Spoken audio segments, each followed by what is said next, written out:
going to happen. And on that, Mr. President, you've said, Mr. President, you've said it may EU take. has said that they have offered 0 for 0 tariffs on cars and industrial goods. Is that not enough? Well, the EU, no, it's not.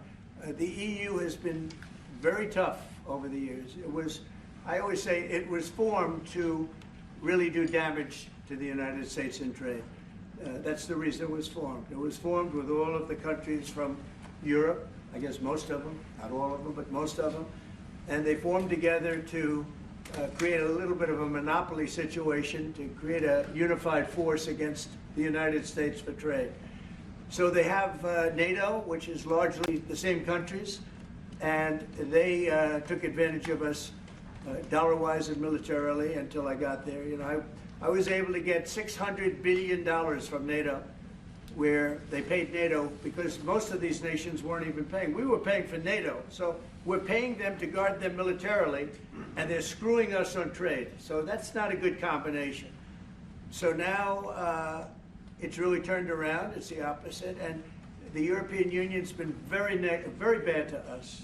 They don't take our cars, like Japan in that sense. They don't take our agricultural product. They don't take anything practically. And yet they send millions of cars in a year, Mercedes-Benz, Volkswagen, BMWs. They're sending millions and millions of cars into the US, but we don't have a car that's been sold to the European Union or other places, but let's go for the European Union. And it's not going to be that way. It's got to be fair and reciprocal. It's got to be fair. It's not fair. We have a deficit with the European Union of $350 billion. And it's going to disappear fast. And one of the reasons and one of the ways that that can disappear easily and quickly is they're going to have to buy our energy from us because they need it. They're going to have to buy it from us. They can buy it. We can knock off $350 billion in 1 week. They have to buy and commit to buy a like amount of energy. And we have that.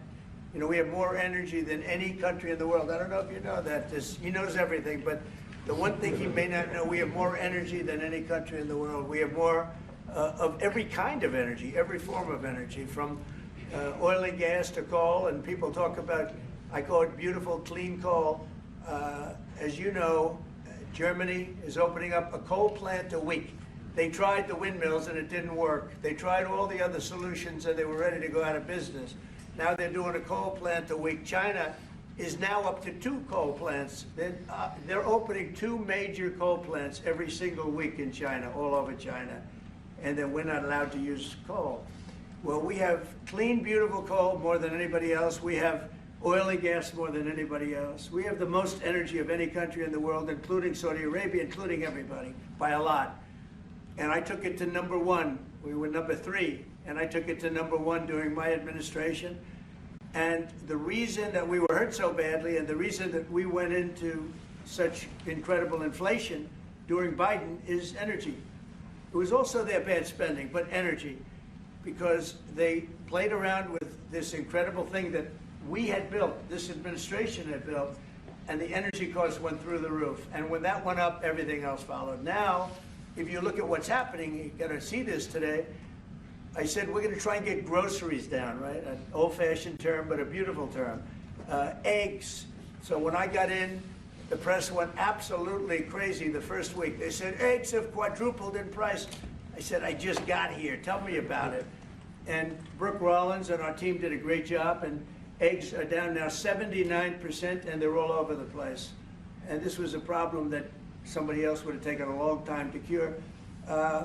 We have energy is down. We have interest rates are down.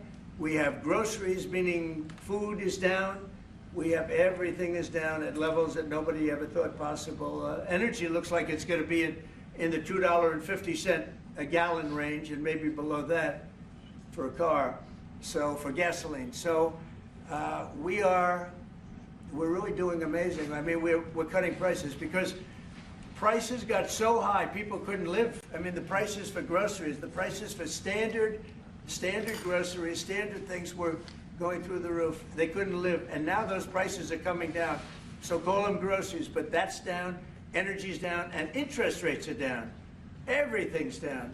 And the interest rates, the beauty there is when we refinance debt, You know, debt's become such a big factor in this country. We're gonna start paying debt off with tariffs and other things. But it's such a big factor because the interest rate's so high. Well, now that's coming way down. So our budget's gonna look a lot better because interest costs are way down. And I guess I've done that.